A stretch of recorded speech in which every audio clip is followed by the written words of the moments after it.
तो हेलो बच्चों, एक बार पुनः स्वागत है आप सभी का राहुल एकेडमी की एक और बेहतर वीडियो में। तो प्यारे बच्चों, आज की इस वीडियो में हम लोग पढ़ने वाले हैं क्लास 10th के साइंस में अनसॉल्व जो पेपर है उसका सेट नंबर 3 का कंप्लीट सोल्यूशन देखेंगे। तो प्यारे बच्चों, यहाँ पर है मेरे पास कक्षा 10 के विज्ञान का अनसॉल्व पेपर, ठीक है, जो कि यह आपके राजीव प्रकाशन का टोटल एनसीईआरटी पैटर्न पर आधारित है। तो इस अनसॉल्व पेपर का जो सेट 3 है 2024 का, उसका हम लोग कंप्लीट सोल्यूशन देखेंगे। तो वीडियो शुरू करने से पहले प्यारे बच्चों, यदि आप हमारे यूट्यूब चैनल पर पहली बार आए होंगे तो चैनल को सब्सक्राइब कर लीजिएगा। वीडियो पूरा देखिएगा बच्चों। वीडियो यदि आपको पसंद आती है तो वीडियो को लाइक करिएगा और साथ ही साथ चैनल को सब्सक्राइब करना न भूलिएगा। तो चलिए बच्चों, बिना किसी देरी के आज की वीडियो को शुरू करते हैं। तो यहाँ पर देखिए लिखा गया विज्ञान केवल प्रश्न पत्र। यहाँ पर लिखा गया 2024 पेपर का संकेतांक दे रखा है 824 IL, और ये 2024 का जो पेपर है वो सेट नंबर 3 है, ठीक है। और ये टोटल पूर्णांक 70 नंबर दे रखा है, समय 3 घंटा 15 मिनट का है, ठीक है। तो इस प्रश्न पत्र का प्यारे बच्चों हम लोग खंड अ देखेंगे, जो कि टोटल बहुविकल्पी प्रश्न रहेंगे। और ये कुल मिलाकर के 20 बहुविकल्पी प्रश्न है। प्रत्येक क्वेश्चन एक एक नंबर के होंगे, यानी कुल मिलाकर के आपको ये बहुविकल्पी प्रश्न 20 नंबर के हैं, ठीक है। तो इसमें जो प्यारे बच्चों जो बहुविकल्पी प्रश्न है इसको 3 भाग में बांटा है। यहाँ पर देखिए लिखा गया उपभाग 1 और उपभाग 2, उपभाग 3, इस तरह से आगे लिखा है। तो पहले उपभाग में भौतिक विज्ञान के कुछ बहुविकल्पी प्रश्न आएंगे, दूसरे वाले भाग में कुछ रसायन विज्ञान के रहेंगे, तीसरे वाले भाग में कुछ जीव विज्ञान के रहेंगे। तीनों को मिलाकर के 20 बहुविकल्पी प्रश्न रहेंगे, ठीक है। तो चलिए बच्चों, बिना किसी देरी के आज की वीडियो को शुरू करते हैं, ठीक है। तो यहाँ पर देखिए पहले क्वेश्चन में कहा जा रहा है कि किसी वस्तु का आभासी एवं आकार में बड़ा प्रतिबिंब बनाने के लिए कौन से दर्पण का प्रयोग करना चाहिए। तो ऑप्शन आपको दे रखा है उत्तल दर्पण, ठीक है। यहाँ पर देखिए दर्पण की बात किया है तो उत्तल दर्पण रहेगा, दूसरा है अवतल दर्पण, तीसरा है समतल, और चौथे में दे रखा है उपर्युक्त सभी। तो इसमें ऑप्शन नंबर बी सही हो जाएगा, यानी अवतल दर्पण का प्रयोग करना होगा, ठीक है।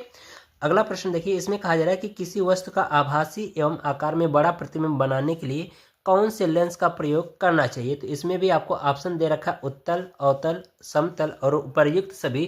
तो इसमें भी प्यारे बच्चों जो आपका ऑप्शन सही हो जाएगा वो ए होगा, जो कि अगर हमें बड़ा प्रतिबिंब और आभासी प्रतिबिंब बनाना होगा तो उत्तल लेंस का प्रयोग करना होगा, ठीक है। अब इसके बाद प्यारे बच्चों तीसरे प्रश्न में देखिए कहा जा रहा है कि आकाश के नीले रंग दिखने का कारण होता है, यानी कि जो आकाश हमें नीला क्यों दिखाई देता है, क्योंकि उसमें क्या होता है, प्रकाश का प्रकीर्णन होता है। तो प्रकाश के प्रकीर्णन की वजह से हमें आकाश नीला दिखाई देता है, ठीक है। तो इसलिए इसका ऑप्शन नंबर सी सही हो जाएगा, प्रकीर्णन, ना कि ये आपका परावर्तन, अपवर्तन और विक्षेपण ये नहीं होगा, बल्कि क्या होगा, प्रकाश का प्रकीर्णन होगा, ठीक है। तो इसका ऑप्शन सी सही हो जाएगा। अब देखिए कहा जा रहा है कि प्रकाश की चाल अधिकतम होती है, यानी कि इन चारों में से किसमें प्रकाश की चाल सबसे ज्यादा अधिकतम होती है, ठीक है। पूछा जा रहा है ऑप्शन में जल में होती है, या फिर कांच में, या हीरे में, या फिर निर्वात में। तो निर्वात में प्यारे बच्चों सबसे ज्यादा प्रकाश की चाल अधिकतम होती है, ठीक है। तो ये ऑप्शन नंबर डी सही हो जाएगा, निर्वात में, ठीक है। इसमें देखिए कहा जा रहा है कि यदि विभिन्न मानों के प्रतिरोध को श्रेणी क्रम समायोजन में जोड़ा जाए तो उन सभी में निश्चित रूप से एक ही मान होगा, वो किसमें होगा वो आपको बताना है। तो option A B C D करके दिया है, तो इसमें ऑप्शन नंबर सी सही हो जाएगा प्यारे बच्चों। इसमें लिखा गया कि प्रत्येक प्रतिरोध में प्रवाहित होने वाली विद्युत धारा का, यानी कि प्रत्येक प्रतिरोध में प्रवाहित होने वाली विद्युत धारा, ठीक है। यानी कि जब इसको हम क्या करेंगे, श्रेणी क्रम में जोड़ेंगे, तो श्रेणी क्रम में क्या होता है, धारा का मान सभी प्रतिरोधों में समान होता है, ठीक है। ये मैंने श्रेणी क्रम और समांतर क्रम संयोजन प्रतिरोधों का पढ़ा रखा है। अगर उस वीडियो को नहीं देखे उसको जरूर देखना, क्योंकि वहां पर मैंने जितने भी बेसिक कॉन्सेप्ट है सब बता रखा है, ठीक है। अगर आप उसको वीडियो को देखे होंगे तो हर एक चीज क्लियर होगा। तो इसमें क्या होता है, श्रेणी क्रम में जब प्रतिरोध को जोड़ा जाता है तो उसमें क्या होता है, धारा का मान समान होता है, ठीक है। तो इसलिए इसका ऑप्शन नंबर सी सही हो जाएगा, यानी कि इसमें लिखा गया है कि प्रत्येक प्रतिरोध में प्रवाहित होने वाली विद्युत धारा क्या होगी, समान होती है, ठीक है। तो इसका ऑप्शन सी सही हो जाएगा। अब देखिए कहा जा रहा है छठवें में कह रहा है कि किसी विद्युत परिपथ में किसी प्रतिरोध के सिरों के बीच विभवांतर की इकाई, यानी कि विभवांतर की इकाई यानी मात्रक पूछा है। तो प्यारे बच्चे जो ओम होता है ये प्रतिरोध का मात्रक होता है, एम्पियर धारा का होता है, और वोल्ट किसका होता है, विभवांतर का मात्रक होता है। तो ये ऑप्शन सी सही हो जाएगा। और ये जो वाट होता है ये शक्ति का होता है। तो इसमें हमें विभवांतर और विभव दोनों सेम चीज होता है, ठीक है। डिफरेंस थोड़ा सा होता है इन दोनों में, विभव और विभवांतर में, लेकिन मात्रक दोनों का सेम होता है। तो इसलिए विभवांतर का मात्रक क्या होगा, वोल्ट होगा। ऑप्शन नंबर सी सही हो जाएगा, ठीक है। फिर इसके बाद देखिए कहा जा रहा है कि एक चुंबकीय क्षेत्र में क्षेत्र के लंबवत स्थित विद्युत धारावाही चालक पर लगने वाला बल की दिशा होगी। यानी कि अगर कोई एक समान विद्युत क्षेत्र है और उसमें क्या है, एक लंबवत चालक रखा जा रहा है, तो उस पर लगने वाले बल की दिशा क्या होगी, तो दोनों तरफ क्या होगी, लंबवत होगी। जैसे कि ये मान लो हमारा क्या विद्युत क्षेत्र है और ये चालक रख दिया गया, तो इस पर लंबवत लगने वाले बल की दिशा इधर भी होगी और इधर भी होगी, यानी दोनों तरफ होगी। तो इसलिए ऑप्शन नंबर इसका सी सही हो जाएगा। इसमें लिखा गया कि इन दोनों दिशाओं के लंबवत, तो यानी कि दोनों दिशाओं के क्या होगा, लंबवत बल कार्य करेगा। ठीक है, तो ऑप्शन नंबर सी इसका सही हो जाएगा।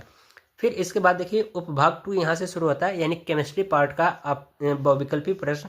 इसमें कहा जा रहा है कि एल्केनों का सामान्य सूत्र होता है। तो प्यारे बच्चों, जो एल्केन होता है उसका सामान्य सूत्र होता है CnH2n+2 होता है। तो यहाँ पर देखिए ऑप्शन नंबर बी सही हो जाएगा। यहाँ पर लिखा गया है CnH2n+2 होता है। ये किसका होता है, एल्केन का होता है, ये एल्कीन का होता है। ठीक है, ये एल्काइन का होता है और ये एल्कीन का होता है, और ये हमारा एथेन है। तो इसमें एल्केन का सामान्य सूत्र पूछा, तो ये हमारा सही हो जाएगा, ऑप्शन नंबर बी सही हो जाएगा। ठीक है, चलिए अगला क्वेश्चन देखेंगे इसका। 9वें क्वेश्चन में देखिए कहा जा रहा है कि निम्नलिखित में से सजातीय श्रेणी है, इनमें से पूछा जा रहा है कि कौन सी सजातीय श्रेणी है। ठीक है, तो यहाँ पर ऑप्शन देखिए, यहाँ पर जो चौथा पॉइंट दे रखा है, कह रहा है कि यहाँ पर देखो कार्बन की संख्या कितनी है, 2 है, और यहाँ पर कितनी, 1 है।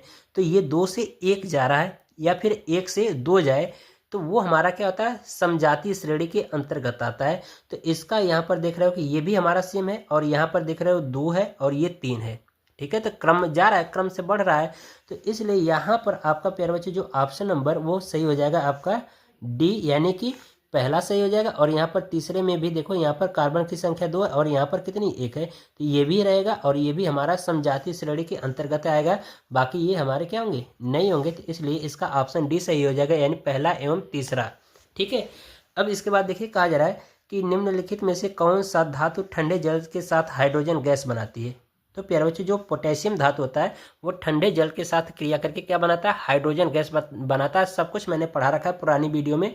हमारे यूट्यूब चैनल के प्लेलिस्ट में जाइए, पुरानी वीडियो खुली, सभी के सभी जितने बेसिक कॉन्सेप्ट हैं सब मैंने बता रखा है। ठीक है, तो इसलिए इसका ऑप्शन सी सही हो जाएगा। ठीक है, 11वें क्वेश्चन में देखिए कहा जा रहा है 0 pH मान, यानी pH वाला विलयन होता है। अगर प्यारे बच्चों आपको मैंने pH स्केल भी बता रखा है, अगर 0 से लेकर के 7 तक जाता है, तो 7 के से जितने कम जो pH मान वाले विलयन होते हैं वो हमारे कैसे होते हैं, अम्लीय होते हैं। और 7 होता है तो वो कैसा होता है, उदासीन होता है। और 7 से ज़्यादा होता है तो वो कैसा होता है, क्षारीय होता है।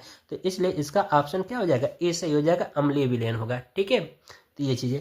अब इसमें देखिए कहा जा रहा है कि सूर्य के प्रकाश एवं पर्णहरिम की उपस्थिति में कार्बन डाइऑक्साइड यानी CO2 + H2O के संयोजन से निम्न में से कौन सा यौगिक बनता है। तो प्यारे बच्चों, जब सूर्य के प्रकाश की उपस्थिति में जो पर्णहरिम होता है, यानी जो पत्तों पर क्या होते हैं, पेड़ पौधों के पत्तों पर पर्णहरिम पाया जाता है, तो ये क्रिया करता है कार्बन डाइऑक्साइड, और क्या करता है, कार्बन डाइऑक्साइड और जल से क्रिया करके क्या बनाता है, ग्लूकोज का निर्माण करता है। ठीक है, प्रकाश संश्लेषण की क्रिया मैंने पढ़ा रखा है, उसको देखना, वहां पर कॉन्सेप्ट पूरा क्लियर हो जाएगा। तो ये क्या करेगा, कार्बन डाइऑक्साइड और जल को मिलाएगा, यानी इससे क्रिया करेगा तो ग्लूकोज का निर्माण बनाता है। तो इसलिए ऑप्शन ए सही हो जाएगा। ठीक है, फिर इसके बाद 13वें में कहा जा रहा है कि निम्न रासायनिक समीकरण को पूर्ण करने के लिए निम्न में से कौन सा यौगिक होता है। ठीक है, इसको पूछा जा रहा है कि इसमें ये जो अभिक्रिया दी गई है, लिखी गई है, इसको पूर्ण करना है। तो पूर्ण करने के लिए देखिए यहाँ पर ये लिखा गया है CH3COONA। ठीक है, तो यहाँ पर NaOH भरा जाएगा। ठीक है, जिसके वजह से ये क्या करेगा, ये सोडियम और ये दोनों निकल जाएंगे इसके साथ क्रिया करके।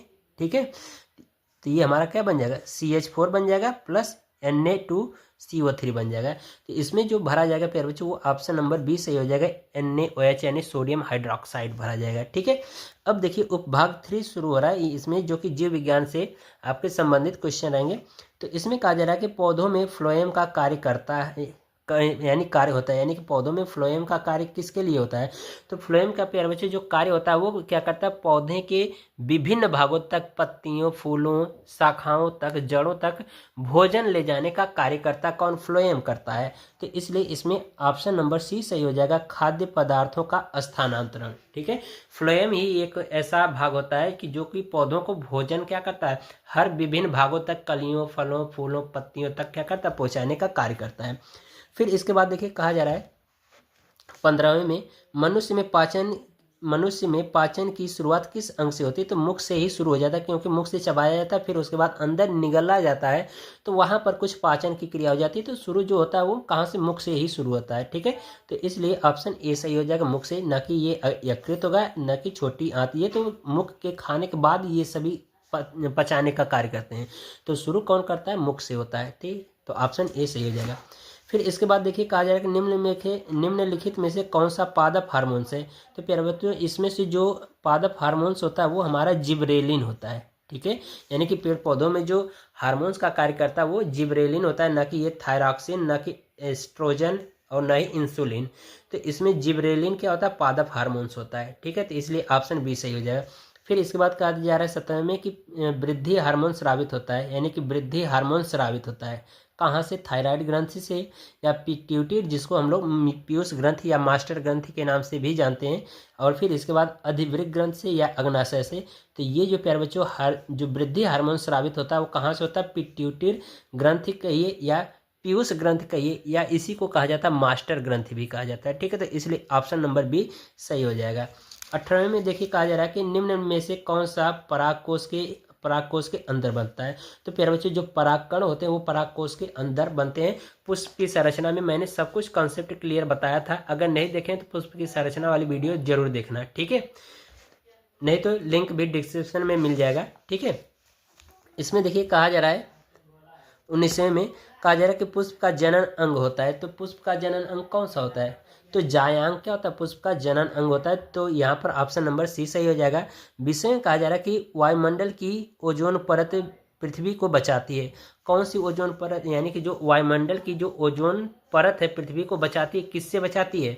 पराबैंगनी विकिरणों से बचाती है। ठीक है, तो जो सूर्य से आने वाली जो पराबैंगनी विकिरण होती है उनसे क्या करती है? ये रक्षा करती है। तो इसलिए ऑप्शन नंबर बी सही हो जाएगा, पराबैंगनी यानी यूवी किरणों से। ठीक है, अब इसके बाद प्यारे बच्चों यहाँ पर वर्णनात्मक प्रश्न है खंड ब में। ठीक है, जो कि इसमें न्यूमेरिकल दिए गए हैं। तो पहला जो यानी 21वां जो क्वेश्चन है यहाँ पर देखिए लिखा गया है कि एक मोटर बाइक पर पीछे से आ रहे किसी अन्य वाहन को देखने के लिए 4 मीटर वक्रता त्रिज्या वाला एक उत्तल दर्पण लगा है। बाइक के पीछे आ रहे एक वाहन जिसकी दूरी मोटर बाइक से कितनी है? किसी समय 8 मीटर है। तो गणना कीजिए कि उसका प्रतिबिंब दर्पण की कितनी दूरी पर बनेगा और कहाँ बनेगा। तो इसमें आपको यहाँ पर देखिए वक्रता त्रिज्या दे रखा है और वस्तु की दूरी, यानी कि जो बाइक है, यानी कि जो वाहन आ रहा है बाइक वाले के पीछे, तो वो वस्तु का कार्य कर रहा है। ठीक है, तो इसलिए ये हमारा क्या हो जाएगा? यू का मान हो जाएगा, ये आर का मान हो जाएगा। तो इससे हम क्या निकाल सकते हैं? वी का मान ज्ञात कर सकते हैं। ठीक है, तो आइए इसको हम लोग सॉल्व करते हैं। ठीक है, तो जो मान दिया गया होता है उसको यहाँ पर नोट कर लेंगे। ठीक है, तो ये आपका क्वेश्चन नंबर 21 है। ठीक है, तो यहाँ पर लिखेंगे क्वेश्चन नंबर 21। ठीक है, अब जो दिया गया है मान उसको नोट कर लेते हैं। यहाँ पर लिखेंगे दिया है।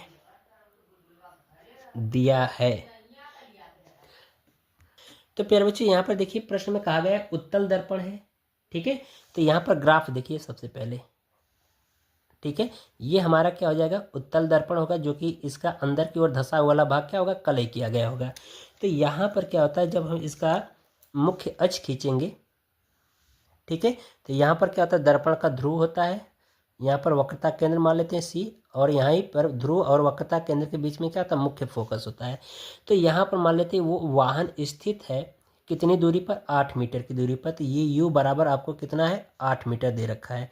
ठीक है, और यहाँ पर वक्रता त्रिज्या जो है प्यारे बच्चों वो आपको 4 मीटर दे रखा है। ठीक है, तो यहाँ से कोई प्रकाश किरण जाएगी तो ये क्या हो जाएगी? अपसरित हो जाएगी, तो इधर चली जाएगी। तो इसको यदि हम डॉटेड लाइन खींच के मिलाएं तो ये मुख्य फोकस से होकर के जाएगा। एक प्रकाश किरण यहाँ से वक्रता केंद्र से होकर के भेज दीजिए, जहाँ पर ये दोनों काटेंगे वहीं पर वस्तु का क्या बन जाएगा? प्रतिबिंब बन जाएगा। तो यही जो v है इसी का मान आपसे पूछा जा रहा है। ठीक है, तो यहाँ पर देखिए वस्तु की दूरी क्या है? बाएं साइड है। ठीक है, तो इसलिए वस्तु की जो दूरी होगी u बराबर किसमें रखा जाएगा? -8 सेंटीमीटर।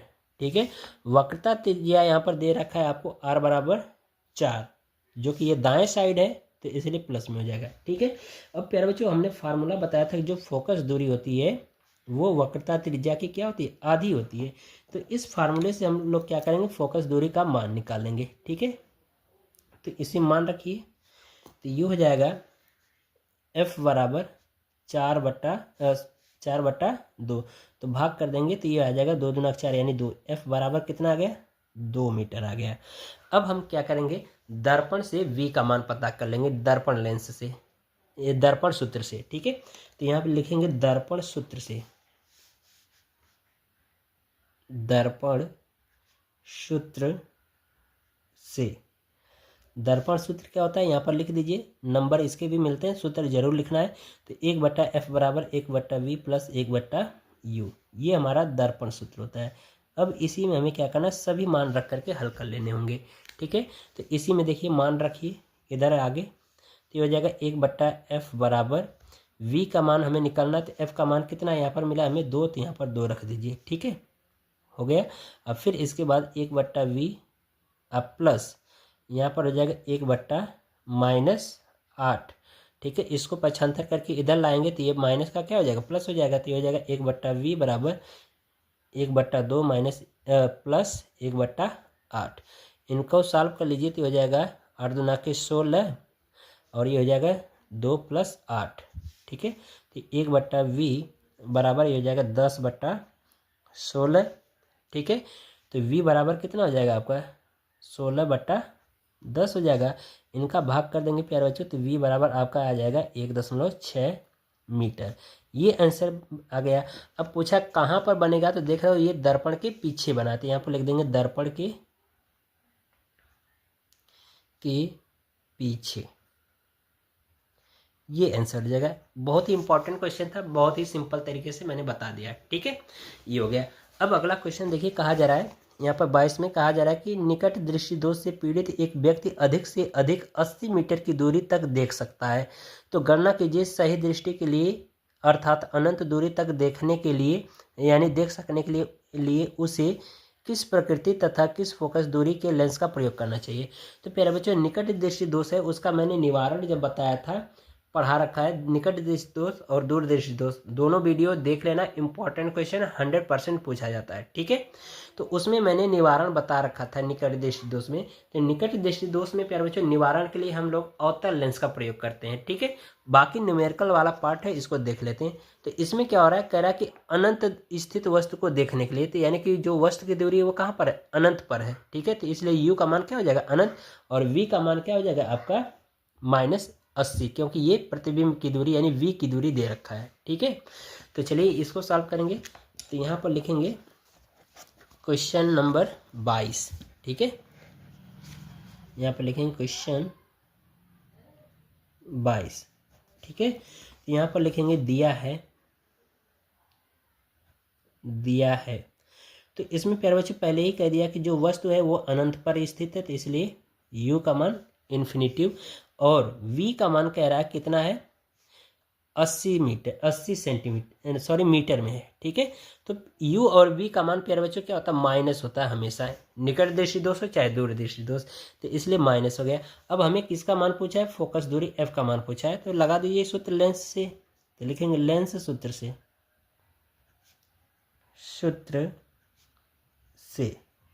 लेंस सूत्र क्या होता है, यहाँ पर लिख देंगे 1/f बराबर 1/v माइनस 1/u। ठीक है, यहाँ पर दर्पण जो सूत्र है यहाँ पर प्लस लिख देंगे तो दर्पण सूत्र, माइनस लिख देंगे तो लेंस सूत्र हो जाएगा। ठीक है, इसी से हल कर लेना है। तो मान रखिए, तो ये हो जाएगा 1/f का मान कितना है निकालना है। ठीक है, फिर इसके बाद बराबर -1/v का मान कितना है -80, तो ये हो जाएगा -80। ठीक है, इसको हटा दीजिए, और ये हो जाएगा -1/∞। इसका भाग करेंगे, ये हो जाएगा 0, तो बचेगा आपका 1/f बराबर -1/80। f का मान निकाल लीजिए, तो ये आ जाएगा f बराबर कितना प्यारा बच्चों -80 मीटर। ये आंसर हो जाएगा। और वो पूछ रहा है कि इसको निवारण के लिए कौन सा लेंस प्रयोग करना होगा, तो यहाँ पर लिख देंगे अवतल लेंस। ठीक है, ये आंसर हो जाएगा। ठीक है, बहुत ही सिंपल क्वेश्चन था, और यही आपको देख रहे हो प्रश्न में 4 नंबर का पूछा है। अब इसके बाद प्यारे बच्चों देखिए, फ्लेमिंग के बाएं हाथ का नियम मैंने पढ़ा रखा है पुरानी वीडियो में, उसको जरूर देखना है, लिंक आपको दे दूंगा डिस्क्रिप्शन में, उसको देख लेना। ठीक है, बाकी ये क्वेश्चन मैंने जो सेट 1 है और सेट 2 है उसमें मैंने करा रखा है, घरेलू परिपथ वाला। ठीक है, तो इसको आप वहां से देख लेना। बाकी ये न्यूमेरिकल वाला पार्ट है, इसको देखेंगे। इसमें कहा जा रहा है कि दिए गए परिपथ में कुल प्रतिरोध प्रवाहित धारा और 8 ओम के प्रतिरोध में विभवांतर का मान ज्ञात करना, और ये चित्र आपको दे रखा है। ठीक है, तो इसको चलिए सॉल्व करेंगे अगले पेज पे। तो इसमें जो चित्र दिया गया है उसको बना लेते हैं। ये आपका क्वेश्चन नंबर 24 है, यहाँ पर लिख देंगे क्वेश्चन 24।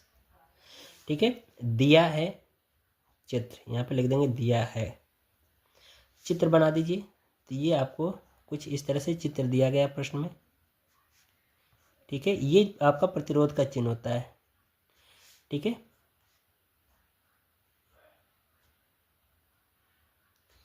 और यहाँ पर जो बैटरी जोड़ी गई है ये 12 वोल्ट की बैटरी जोड़ी गई है। ठीक है, ये प्लस ये माइनस ये 12 वोल्ट, ये हो जाएगा आपको 6 ओम, और ये आपको दिया गया है 2 ओम, और ये 0.8 ओम। अब इसी परिपथ में हमें तुल्य प्रतिरोध का मान पूछा जा रहा है, धारा का मान पूछा जा रहा है, और इसके अक्रॉस विभव का मान पूछा जा रहा है। ठीक है, तो चलिए इसको सॉल्व करेंगे। ठीक है, तो यहाँ पर देखिए, यहाँ पर 6 और 2 किसमें समांतर क्रम में, तो लिख देंगे 6 ओम तथा 2 ओम समांतर क्रम में है, अतः यहाँ पर समांतर क्रम का फार्मूला लगा दीजिए। तो 1/r बराबर सूत्र होता है 1/r1 प्लस 1/r2। ठीक है, अगर ये मान लें r1 ये r2 तो इसी में रख दीजिए। तो 1/r बराबर हो जाएगा 1/6 प्लस 1/2। ठीक है, इसका क्रॉस गुणा कराइए तो 1/r बराबर हो जाएगा ये आपका 2 प्लस 6/12। ठीक है, ये हो जाएगा। अब इसके बाद इसको हल कर लेंगे तो ये हो जाएगा 8/12। ठीक है, ठीक है, अब इसके बाद देखिए 4 दूना के 8, 4 तियाँ 12, तो ये हो जाएगा 1/r बराबर 2/3। अगर r का मान निकालें तो यहाँ से r बराबर आ जाएगा 1.5 ओम। ये आपके पहले पॉइंट का आंसर हो गया। ठीक है, ये आपका पहला पॉइंट है। अब पूछा जा रहा है 1 मिनट, अभी ये आंसर नहीं आया है। ठीक है, क्योंकि अभी ये भी एक प्रतिरोध लगा है, तो ये आपका श्रेणी क्रम में है। तो यहाँ पर लिख देंगे जो r तथा 0.8 श्रेणी क्रम में है, अतः तुल्य प्रतिरोध इसका निकाल लीजिए। तो हो जाएगा, श्रेणी क्रम में रहेंगे तो दोनों जुड़ जाएंगे। ये हो जाएगा REQ यानी इक्विवेलेंट प्रतिरोध। ये हो जाएगा 1.5 प्लस 0.8 तो इसको जोड़ देंगे तो ये मिल जाएगा आपका R इक्विवेलेंट 2.3 ओम। ये आपका आंसर हो गया। ठीक है, अब ये पहली पॉइंट का दूसरी पॉइंट में धारा का मान पूछा है, तो धारा का मान निकाल लीजिए। तो हो जाएगा धारा I बराबर V/R से। ठीक है, तो V का मान देखो यहाँ पर 12 वोल्ट है, तो 12 वोल्ट लगा दीजिए। तो I बराबर हो जाएगा ये आपका 12, और R का मान यहाँ पर आपको दिया गया मिला है 2.3 ओम। ठीक है, दशमलव हटाने के लिए अंश और हर में 10 से गुणा और 10 से भाग कर दीजिए। तो I बराबर आपको मिल जाएगा 120/23 एम्पियर। ये आपका दूसरे पॉइंट का आंसर हो गया है।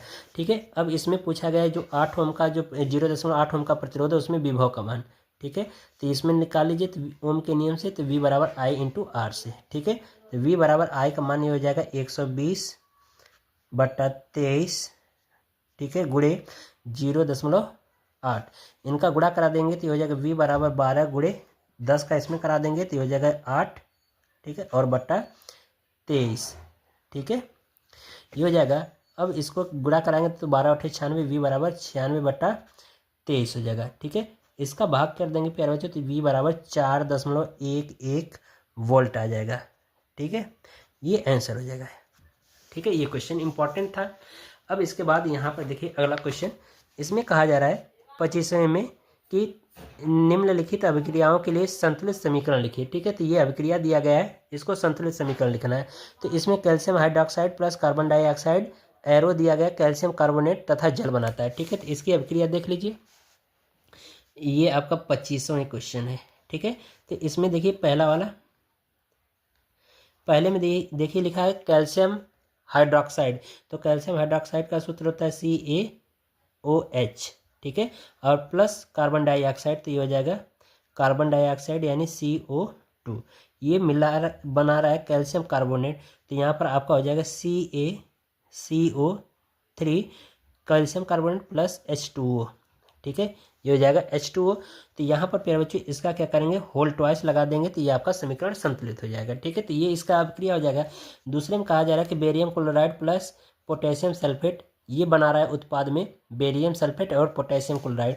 तो बेरियम सल्फेट का सूत्र होता है प्यारे बच्चों BaSO4 barium sulphate plus potassium sulphate यानी K2SO4 ये हो जाएगा। ये बना रहा है बेरियम सल्फेट यानी कि ये आपका बेरियम सल्फेट, ठीक है, और पोटेशियम क्लोराइड बना रहा है।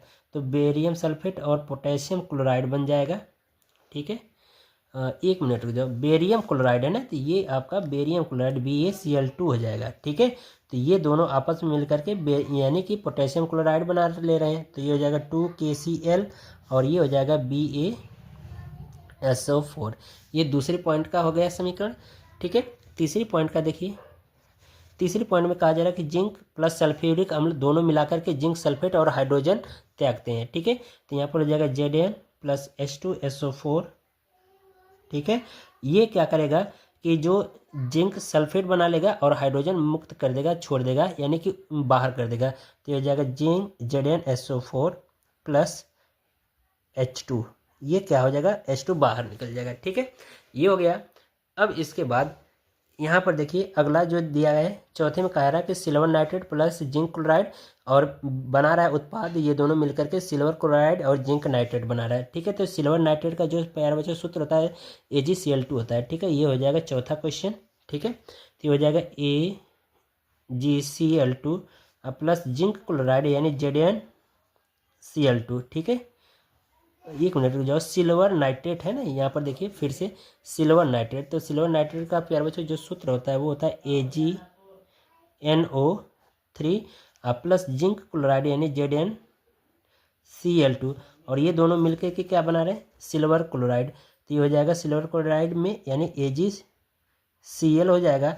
और यहाँ पर देखो सिल्वर क्लोराइड को संतुलित करने के लिए, क्योंकि यहाँ पर क्लोरीन 2 होता है, AgCl2 हो जाएगा, तो इसलिए इसको 2 करने के लिए यहाँ पर हम क्या करेंगे, इसका मल्टीप्लाई कराएंगे। ठीक है, तो ये हमारा फाइनली यहाँ पर गुणा हो जाएगा और फिर इसके बाद यहाँ पर 2 से गुणा कर दीजिए, ये सिंगल रहेगा। ठीक है, और ये फिर प्लस ZnNO3 का होल ट्वाइस हो जाएगा। ये हमारा क्वेश्चन का सोल्यूशन हो जाएगा। बाकी प्यारे बच्चों जो 27वां क्वेश्चन है, 26वां क्वेश्चन है, ये आप स्वयं देख लीजिएगा, आपके ऊपर है। ठीक है, इसको प्रैक्टिस कर लेना, पूरा थ्योरेटिकल पार्ट है। यदि समय रहता तो मैं करा देता, क्योंकि वीडियो ज़्यादा लंबी हो गई है। ठीक है, तो इसलिए कर लीजिएगा क्वेश्चन, अगर नहीं कर पाते तो कमेंट में कर दीजिएगा, सॉल्यूशन प्रोवाइड हो जाएगा। ठीक है, अब इसके बाद यहाँ पर देखिए, यहाँ पर इसमें देखिए IPSC नाम दिया है, कह रहा है कि IPSC नाम बताना है। तो यहाँ पर देख रहे हो ये हमारा कार्बोक्सिलिक अम्ल का समूह जुड़ा है, क्योंकि कार्बोक्सिलिक अम्ल का समूह ये होता है R सिंगल बॉन्ड COOH होता है, या फिर कुछ इस तरह से होता है बॉन्ड के रूप में। तो यहाँ पर मेथिल समूह जुड़ा है यानी CH3 जुड़ा है, तो इसका IPSC नाम हो जाएगा एथेनोइक, क्योंकि एक कार्बन ये एक कार्बन ये, तो ये हो जाएगा एथेनोइक अम्ल हो जाएगा। ठीक है, और यहाँ पर देख रहे हो एल्डिहाइड है, तो ये हमारा एक कार्बन ये है और एक कार्बन ये है, तो ये हमारा क्या हो जाएगा, एथेनॉल, क्योंकि इसमें अल जोड़ते हैं, इसमें ओइक अम्ल जोड़ते हैं। ये आपका कार्बोक्सिलिक अम्ल है, तो इसका जब IPSC नाम करते हैं तो ओइक अम्ल लास्ट में जोड़ देते हैं, तो ये हमारा हो जाएगा एथेनोइक अम्ल। और ये इसमें क्या जोड़ेंगे, अल जोड़ते हैं। ठीक है, कार्बोक्सिल जो क्रियात्मक समूह होता है जो CHO एल्डिहाइड का, इसमें जब IPSC नाम करते हैं तो अल जोड़ते हैं, तो ये हमारा क्या हो जाएगा, एथेनॉल हो जाएगा। ठीक है, बाकी ये अथवा वाला क्वेश्चन देख लेना, मैंने ये वाला बता दिया। और इसमें बायो वाला पार्ट में देख रहे हो 28, 29, 30, 31 ये क्वेश्चन आप स्वयं कर लीजिएगा। ठीक है, क्योंकि लंबा क्वेश्चन थ्योरी वाला है, तो आप देख लीजिएगा। और लेकिन इतने ये सब जो क्वेश्चन है इसकी वीडियो मैं बहुत जल्द ही प्रोवाइड करने वाला हूँ। ठीक है, तो इसको देख लीजिएगा। और फिर ये वाला जो पारितंत्र वाला ये पुरानी वीडियो मैंने पढ़ा रखा है, इसका लिंक डिस्क्रिप्शन में मिल जाएगा, इसको देख लेना। ठीक है, बहुत ही सिंपल तरीके से मैंने समझा रखा है। तो इस तरह से प्यारे बच्चों जो हमारा सेट नंबर 3 है, जो बोर्ड एग्जाम 2024 के पेपर का, ये कंप्लीट सॉल्व होता है। तो यदि प्यारे बच्चों ये वीडियो आपको पसंद आई हो तो वीडियो को लाइक करिए और साथ ही साथ चैनल को सब्सक्राइब करना ना भूलिएगा। मिलते हैं अगली वीडियो में, तब तक के लिए गुड बाय, थैंक यू, जय हिंद बच्चों।